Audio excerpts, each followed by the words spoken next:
The restaurant shimmered like a palace that evening, each golden chandelier sending fractured light across polished marble floors. The waitstaff moved like clockwork, weaving between tables with trays balanced on tired hands, their smiles practiced but wary. For them, it was another night of hard work and forced politeness. But for the wealthy patrons seated at velvet chairs, it was another chance to flaunt power and status. In the corner of the room, a long table reserved for one of the richest men in the city had already drawn more attention than the music or the food. Alexander Kane, billionaire and owner of half the skyscrapers along the skyline, sat reclined with his hand resting lazily on a glass of scotch. His presence was magnetic, but it wasn't admiration he drew. It was fear mixed with curiosity. Everyone knew his reputation. He was brilliant in business, ruthless in deals, and merciless to anyone he considered beneath him. Emily Carter was painfully aware of this as she approached his table with a notepad clutched in her trembling hand. She had started her shift hours ago, but her nerves had been tense ever since the manager whispered, "Kane's here tonight." Make no mistakes, she wasn't new to waitressing. 3 years of balancing plates, memorizing orders, and swallowing insults had taught her plenty. But Alexander Kane was another kind of challenge. He was the kind of man who looked at you and made you feel as though every flaw you had was laid bare under a microscope. Her mother's voice echoed in her head as she smoothed down the cheap polyester apron around her waist. "Just get through the night, Em. Every shift gets you closer to paying off the hospital bills. Don't let anyone break you." With a deep breath, Emily stepped closer. "Good evening, sir. May I take your order?" she asked, careful to keep her voice steady. Kane's gaze flicked up from his drink, sweeping over her from head to toe. His lips curved into a smirk, not the charming kind that belonged on a movie screen, but the cruel kind that made you feel like prey. "Do you even know how to serve properly?" His tone carried amusement laced with poison. "Or do they just pull people off the street now?" The words struck like a slap. Emily felt heat rising to her cheeks, but she forced herself to meet his eyes.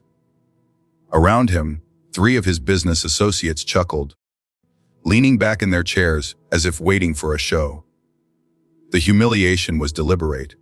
He wanted her reaction, wanted to see her shrink. "I assure you, sir, I can take your order without trouble," Emily said softly, writing on her pad as she steadied her hand. Kane leaned closer, his cologne sharp and suffocating. "Confidence doesn't suit everyone, girl. Don't try too hard. Just get the food right. If you can manage that." Her throat tightened, but she nodded. One by one, the men ordered their steaks, their imported caviar, their bottles of wine.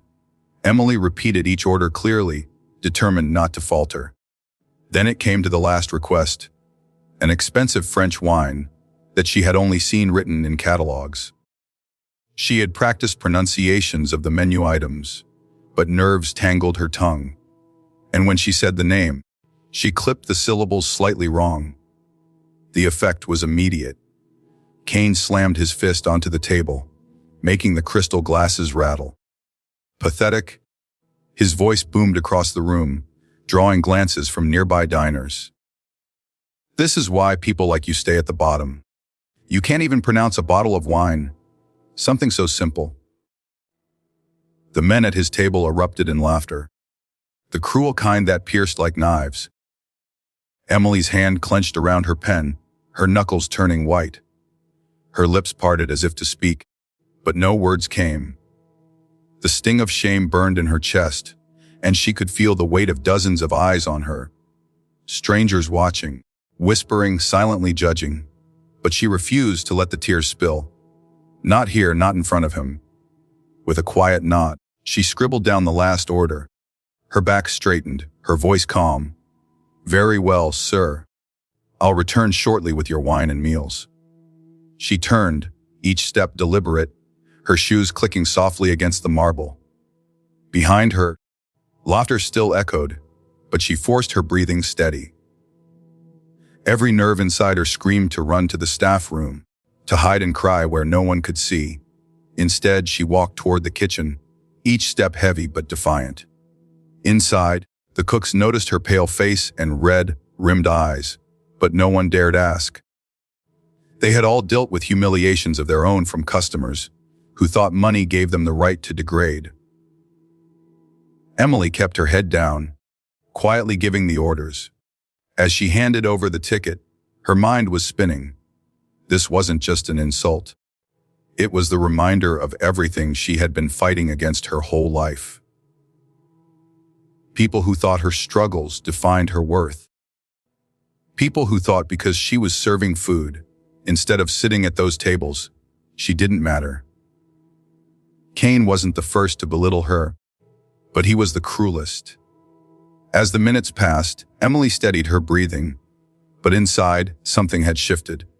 She thought of her mother, frail and recovering after another round of treatment, lying in a hospital bed with hope shining in her tired eyes whenever Emily walked in.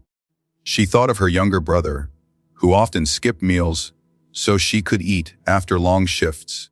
She thought of herself, working night after night, too exhausted to dream, yet still pushing forward.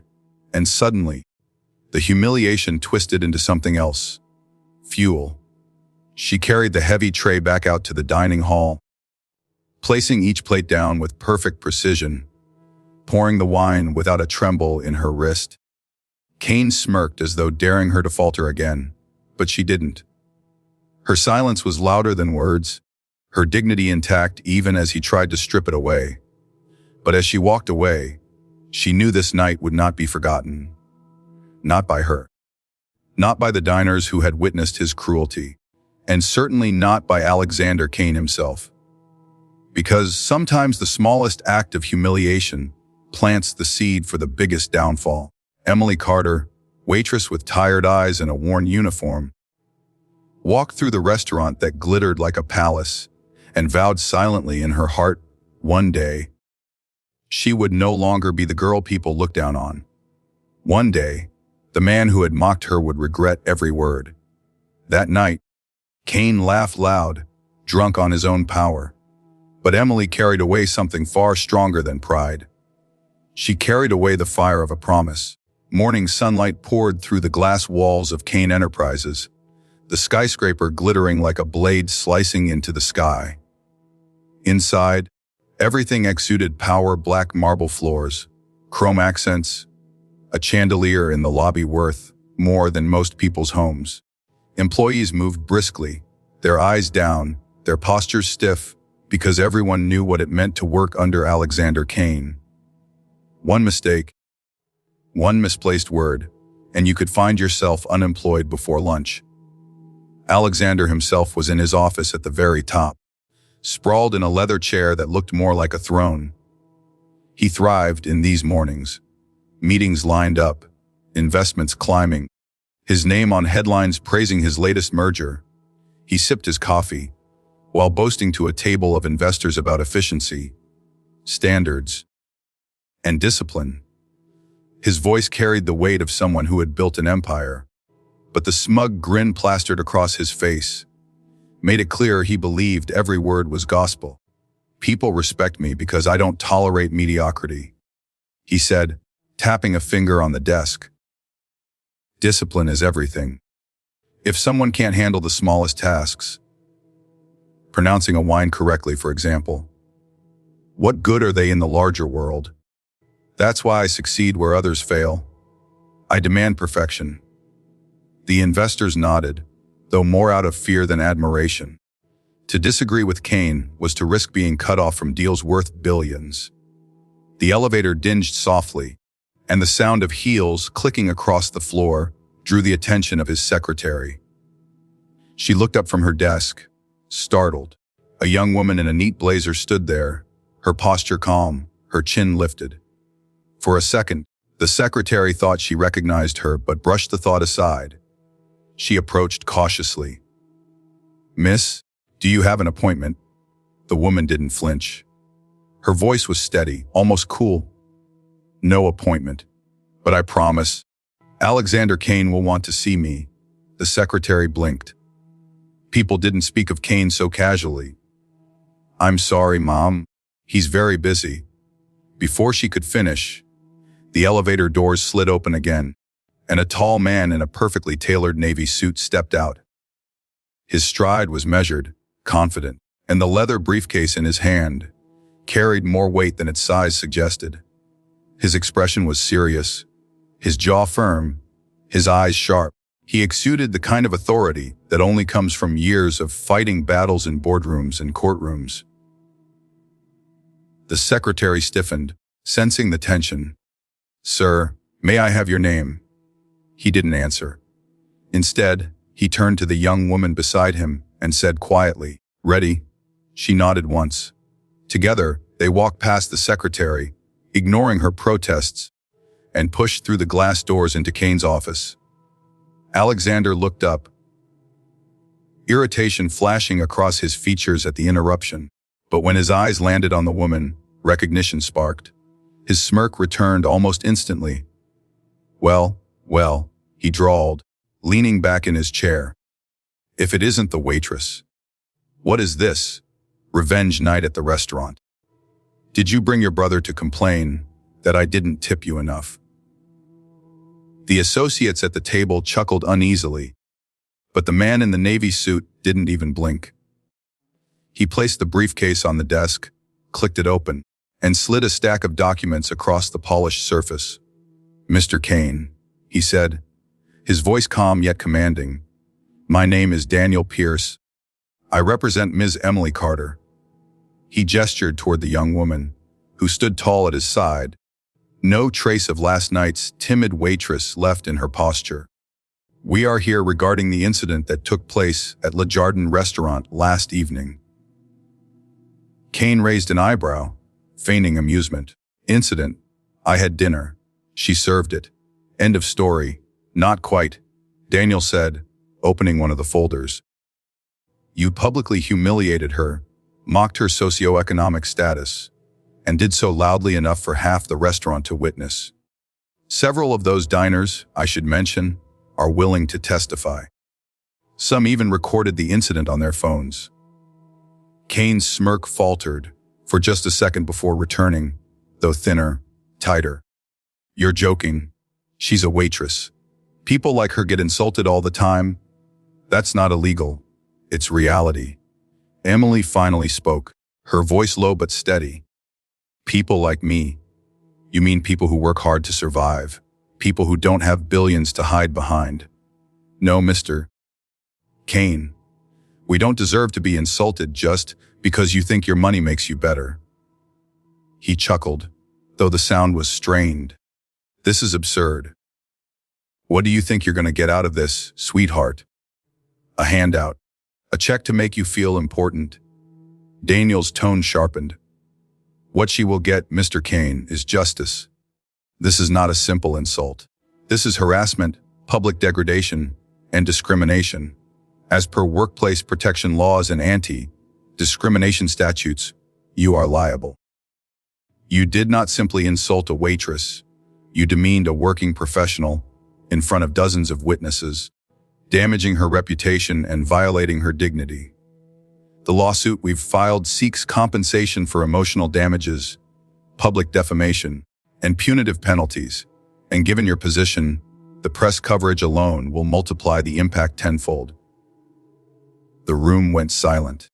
Even Kane's investors shifted uncomfortably, exchanging uneasy glances. They knew how quickly reputations could crumble in the public eye, and Kane's entire empire depended on his image of control and power. Kane forced a laugh, but it rang hollow. Do you really think anyone will care? I could buy 10 judges before lunch. Emily's eyes flashed. Maybe once. But times are changing. People see the truth now. And the truth is, you think dignity is something you can strip away from others. But it isn't. I walked out of that restaurant humiliated, yes. But I also walked out determined. You may have money, Mr. Kane, but I have something you'll never have: respect for people. Her words hung in the air like a blade, sharp and undeniable. Kane's jaw tightened. He looked at Daniel, who calmly slid another document forward. "This is your official notice. You have been served. We'll see you in court." The investors whispered among themselves, their loyalty beginning to crack. Kane felt it, felt the shift of power in the room, felt the way control was slipping like sand through his fingers. He wanted to slam his fist down again, to bark insults until they all cowered. But something in Emily's eyes stopped him. Last night, she had been a waitress with trembling hands. Today she stood taller than him, unbroken, untouchable. And for the first time in years, Alexander Kane realized he might actually lose. The courthouse loomed like a monument of truth and consequence, its stone columns casting long shadows over the gathering crowd. Reporters clustered at the entrance, their cameras flashing, their microphones thrust forward like weapons, ready to capture the downfall of a man who once believed himself untouchable. The name Alexander Kane had always been synonymous with success, ambition, and ruthless dominance. But today, whispers swirled through the air, and the tone was different. Today, he wasn't a titan of industry. Today, he was a defendant. Inside, the courtroom buzzed with tension.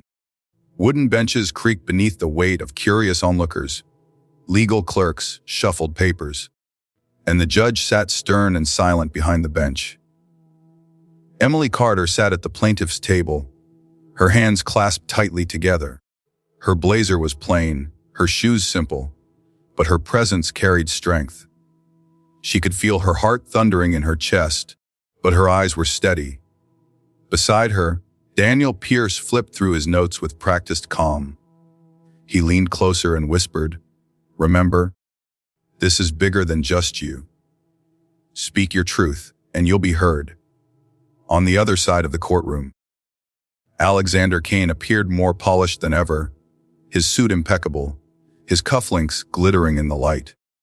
But there was a stiffness in his posture, a tightness around his jaw that betrayed cracks in his fa-aide. His lawyers whispered furiously, sliding documents in front of him, trying to project confidence where little remained. The bailiff called the court to order. Silence fell like a curtain. Daniel rose, buttoning his jacket. "Your Honor, members of the court, we are here today not because of a mere insult, but because of a deliberate act of humiliation. My client, Ms. Emily Carter, was mocked publicly, demeaned for her work and her social standing, in front of witnesses who can attest to the cruelty she endured. The defendant, Mr. Kane, abused his power and status to strip away another person's dignity. This case is about respect. The respect every human being deserves, regardless of wealth or position. Today, we ask for accountability." A murmur rippled through the spectators. Emily swallowed hard, feeling the weight of every eye on her, but also the surge of support that came with those words. Kane's lead attorney rose next, his voice slick and rehearsed. "Your Honor, what we have here is a frivolous lawsuit. A billionaire criticized a waitress. That is all. No crime, no damage, no merit. My client has built companies that employ thousands. He contributes millions in taxes, and yet he is dragged into court over words exchanged in a restaurant. Are we truly going to set a precedent that every unpleasant interaction becomes a courtroom drama?" He spread his hands, looking smug. "This is opportunism, plain and simple." The judge's face remained unreadable, but the audience shifted, divided between disbelief and outrage. The trial began with witnesses. First, a fellow waiter took the stand, nervous under the weight of attention. He described the scene at the restaurant, the booming voice, the laughter, the way Emily's face had flushed but she held herself together. "It wasn't just teasing," he said, his voice trembling. "It was cruel. He wanted to humiliate her." Next came a diner, a middle-aged woman with sharp eyes who had been seated 2 tables away. "I was shocked," she testified firmly. "The way he mocked her, Her accent, her uniform, even her shoes. It was degrading. People were recording on their phones. I remember thinking, this girl will never forget this night. As witness after witness spoke, Kane's jaw tightened further. His lawyers objected, tried to downplay the statements, but the consistency of the testimonies built a wall they could not break through. Then came the moment that shifted the air. A businessman, one of Kane's own associates from that night, stepped forward reluctantly. He adjusted his tie, glancing nervously at Kane before speaking. I was there. I laughed along, yes, but I regret it. He went too far. He called her pathetic, said she'd always be at the bottom. It wasn't business talk. It was personal. And it was wrong. His voice cracked slightly, the shame evident. Kane glared, his face hard as stone, but the damage was done. Betrayal from his own circle stung deeper than the accusations. Finally, Emily herself was called to the stand. She rose slowly, her legs shaky but her resolve unshaken. Walking to the front, she took her seat, swore her oath, and faced the room. Ms. Carter. Daniel began gently. Can you describe how that night affected you? Emily took a deep breath, her eyes glistening. I've been a waitress for 3 years. It's not glamorous, it's not easy, but it's honest work. That night, when I walked up to his table, I thought I could handle whatever came. But when he mocked me, not just for a mistake, but for who I am, it cut deeper than I can explain. He didn't just laugh at me. He made everyone else laugh, too. He made me feel small, invisible, like I didn't matter. And I carried that weight home to my mother, who is sick, and to my brother, who looks up to me. I told myself not to cry, but I couldn't sleep that night. I kept hearing his words, seeing their faces. She paused, her voice trembling but growing stronger. I don't want his money. I don't want his sympathy. I want him to understand that people like me, people who work hard, who fight every day just to survive, we deserve respect. We deserve dignity. And no one, no matter how rich, has the right to take that away. The courtroom was silent, every word hanging heavy in the air. Even the judge's eyes softened briefly before he cleared his throat. When it was Kane's turn, he finally took the stand. His lawyer guided him with rehearsed questions, trying to paint him as misunderstood. Mr. Kane, did you intend to humiliate Miss Carter? Kane forced a smirk. I was having dinner. I expect professionalism. If she couldn't handle the pressure, that's not my fault. Gasps rippled through the crowd. His arrogance, instead of defending him, only deepened the impression of cruelty. Daniel rose for cross-examination, his eyes sharp. Mr. Kane, do you believe wealth gives you the right to demean others? Kane scoffed. Wealth gives me standards. If that offends someone, that's their problem. And do you believe a waitress has less worth than a billionaire? The silence stretched. Kane hesitated, then replied coldly, in the grand scheme of things, yes. The room erupted. Reporters scribbling furiously, spectators whispering, the judge slamming his gavel for order. But the damage was done. Alexander Kane had revealed exactly who he was. When closing arguments came, Daniel's voice was steady and fierce. This case is about one truth: dignity cannot be bought or sold. My client stood in that restaurant, alone and humiliated, but she refused to be broken. She came here today not for money, but for justice. If we allow men like Kane to mock, belittle, and trample others without consequence, what message do we send? That power excuses cruelty. That wealth excuses disrespect. No, we send a message today that respect is not optional. It is owed to every human being. The jury deliberated for hours, tension mounting with every passing minute. Emily sat with her hands clenched, praying silently. Kane sat stone-faced, though sweat beaded at his temple. Finally, the jury returned. The foreman stood, his voice steady. We find in favor of the plaintiff, Emily Carter, The words struck like thunder. The courtroom erupted.